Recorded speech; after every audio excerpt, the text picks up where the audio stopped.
Bonjour à toutes et tous. C'est un fait politique majeur dont les livres d'histoire se souviendront. Donald Trump a été victime d'une tentative d'assassinat lors d'un meeting en Pennsylvanie. Une personne est morte, 2 autres sont blessés grièvement. L'ancien président a été touché à l'oreille. La scène a été filmée en direct par les caméras de télévision. Le récit, Philippe Antoine. C'est un meeting de campagne comme il en a connu des dizaines. Dans cet État de Pennsylvanie qui a voté pour Biden en 2020, Donald Trump critique sévèrement la politique d'immigration de son rival quand soudain,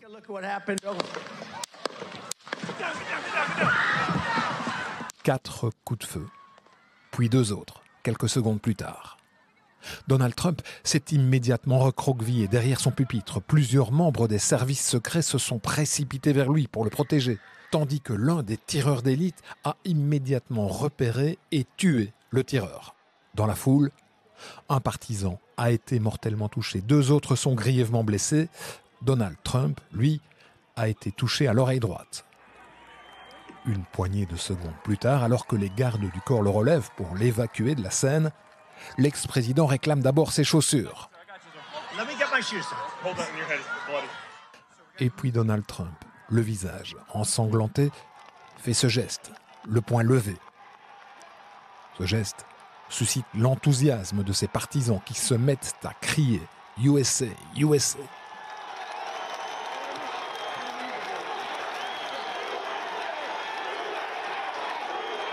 Une image complètement folle que l'on peut, sans doute, déjà qualifier d'historique. Et lorsqu'il arrive au véhicule dans lequel il va être évacué, l'ex-président essaye, une fois encore, de se tourner vers la foule, le poing levé, mais il est littéralement poussé à l'intérieur. Plusieurs de ses partisans se retournent alors en effectuant un geste vers les médias, peut-être à l'attention du tireur, une certitude. Leur champion n'est pas abattu, il sort peut-être même plus fort que jamais. Oui, on va aborder les enjeux politiques dans un instant, mais d'abord, on rejoint en direct à Washington Sonia Dridi. Sonia, cette tentative d'assassinat a lieu à moins de 4 mois de l'élection présidentielle. Donald Trump était d'ailleurs en meeting donc dans une petite ville en fait, de Pennsylvanie. Oui, tout à fait. Donald Trump avait choisi cette petite ville de Pennsylvanie comme son dernier meeting de campagne avant le début de la convention républicaine ce lundi. Alors pourquoi la Pennsylvanie?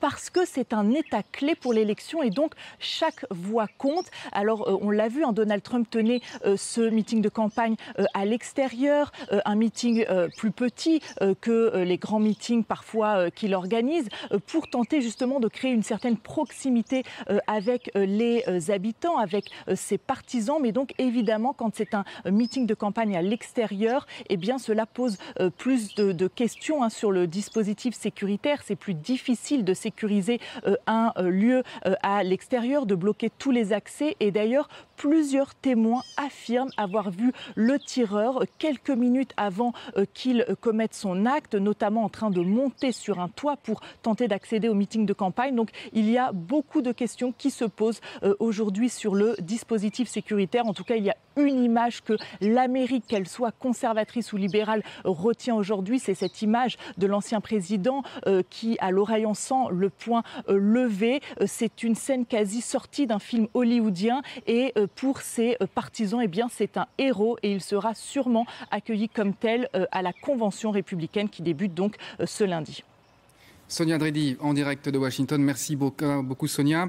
Vous le disiez, d'ailleurs, les questions sont nombreuses ce dimanche. Quel est le profil du tireur? Comment a-t-il pu se retrouver armé aussi près de Donald Trump, un ancien président, un candidat à la présidence?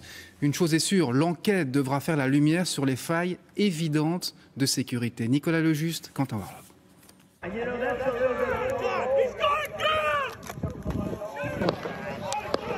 La panique en plein meeting.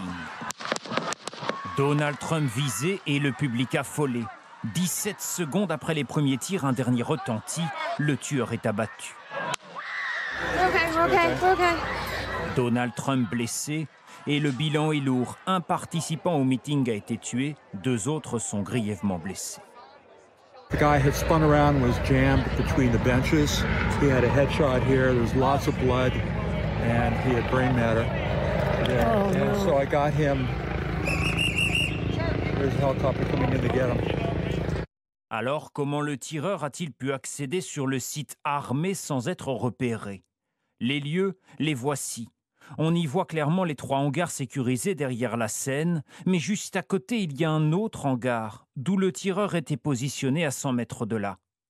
Alors, la tentative d'assassinat aurait-elle pu être évitée? Plusieurs personnes avaient pourtant averti les forces de l'ordre. He's on top of the roof. Don't go over there. He's on the roof, buddy.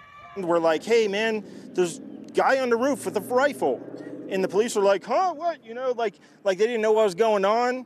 You know, we're like, hey, right here on the roof, we can see him from right here. We see him. You know, he's crawling.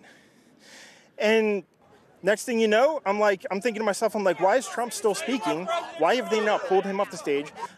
Y a-t-il eu des failles dans la sécurité de l'organisation du meeting?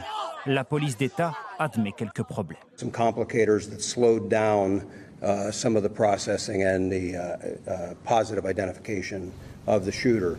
Alors qui est le tireur?